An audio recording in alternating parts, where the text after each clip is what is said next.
Our speaker tonight is a graduate of Lakeland Christian School and completed his undergraduate degree at the University of South Florida. Last fall, he completed his master's degree in ancient and classical history from American Public University. He joined the Social Studies Department at LCS in the fall of 2010. To deliver the charge to the class of 2014, Mr. Erik Thomas.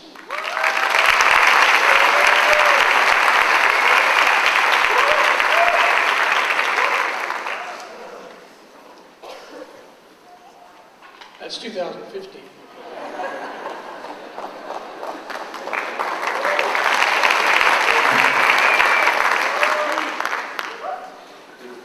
The other day, I was rereading actually a very ancient, beautiful, philosophical book. It's called The Velveteen Rabbit. And one of the main philosophical themes within the story involves the primacy of love, or if you're British, the primacy, Portlock. The primacy of love and realizing and understanding reality, and then subsequently the relationship between knowledge and love itself. I'm sure every time you read it, that's what you think about. You don't think about a rabbit becoming real. You think about love. Love is, well, you guys know how I feel about love. I don't have to go over that again. But we live in a world where the mind isn't cared for enough, especially on college campuses, as ironic as that sounds. See, the pursuit of knowledge and truth is futile in the absence of God because of the fundamental reality between knowledge and love. The Christian religion is inescapably and unapologetically intellectual, and it is precisely because of this, because of the fact that it's intellectual, that a life void of love is a life that's deeply flawed and wholly incomplete. Everything you do is a byproduct of what you know, and if what you know is not within the context of God, then everything you do is pointless. Life isn't about success. Success doesn't even exist. It's not real. If you think about it, there is nothing that exists that is not successful. A donkey is really good at being a donkey. It's successful at being a donkey. A millionaire is successful at being a millionaire. My dogs are pretty excellent at being dogs. Life is about one thing, okay? It's about knowing God. Keyword there, no. Oh, I love the intellect. Look, it's about knowing God, and knowing God, this is the catch here, is a personal thing. The relationship between love and knowledge ultimately redefines the conception and purpose of life. In that, hang with me here, okay? Any defect in love implies a defect in understanding, and any defect in the comprehension of love implies a defect in the comprehension of understanding. To give truth to somebody who doesn't love it, okay, is to only give them more reasons for misinterpretation and incorrect application. That's the problem with the world. The moment Adam and Eve ate the fruit, mankind took it upon themselves to usurp God's prerogative to define reality.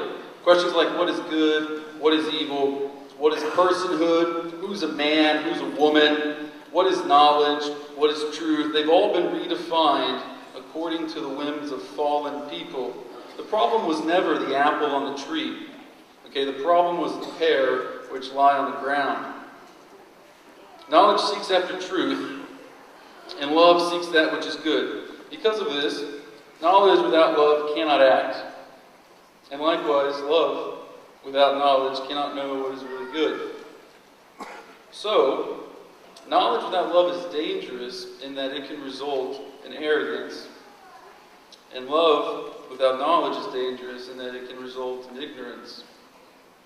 Ultimately, knowledge and love share the same source and destiny.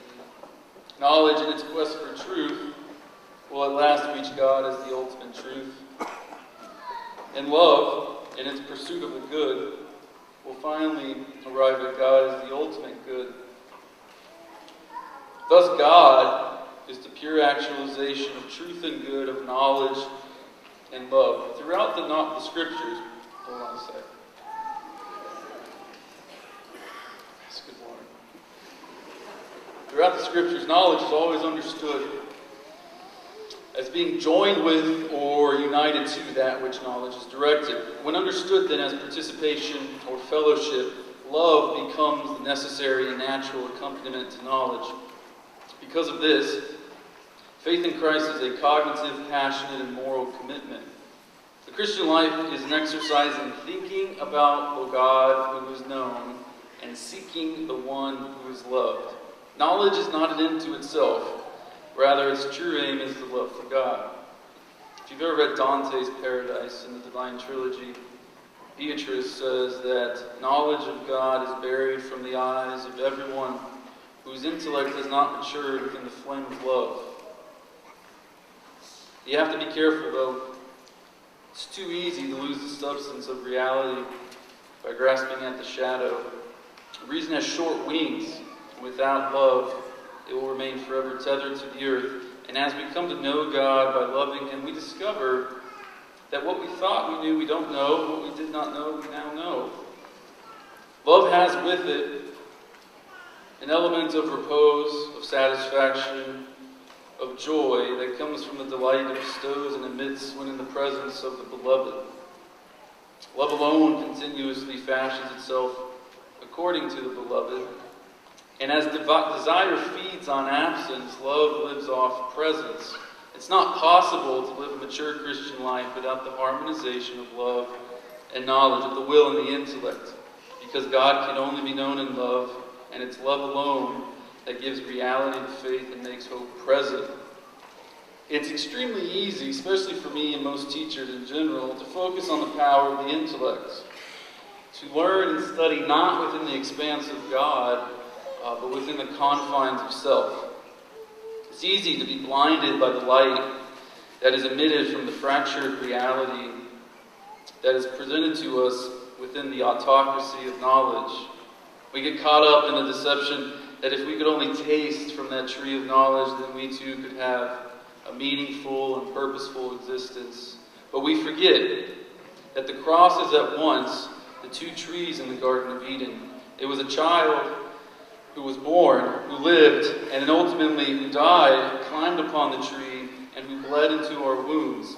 It was love who said that we don't have to be who we've been before, and it was love whose voice silenced death once and for all. In his second epistle, Peter said the following: His divine power has given us everything we need for a godly life through our knowledge of Him who called us by His own glory and goodness. For this very reason, make every effort to supplement your knowledge with love. For if you possess these qualities in increasing measure, they will keep you from being ineffective, poor translation, and unproductive in your knowledge. Therefore, make every effort to confirm your calling and election. For if you do these things, you will never stumble.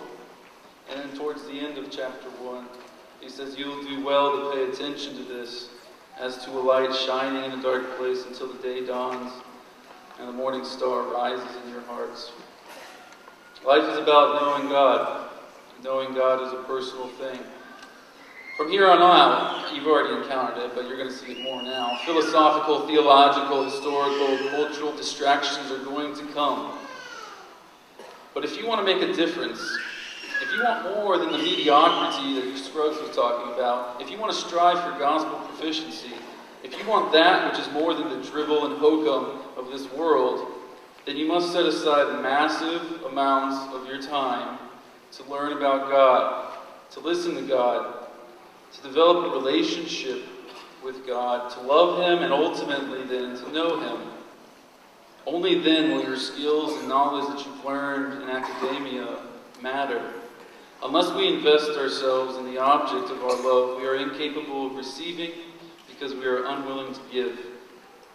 If you do this, your life will be characterized by a deep, ardent zeal that is fueled, tempered, and conditioned by a love that is more than any of you can imagine, because it's more than any of us deserve. If you do this, you will have something to give to the world. You will fulfill your purpose. You will know what it means to be made in the image of God. If you do this, you will see the dawn star rise before He clears the horizon, because you will know the truth that speaks of reality. You know, there are some times when I think about the moment I will exit the world into a much bigger sense of existence, and as glory typically dawns at that point in time, and I catch my first glimpse of the kingdom, I imagine I will think to myself, had I known that it was going to be like this, I would have devoted much more time to it. Thank you.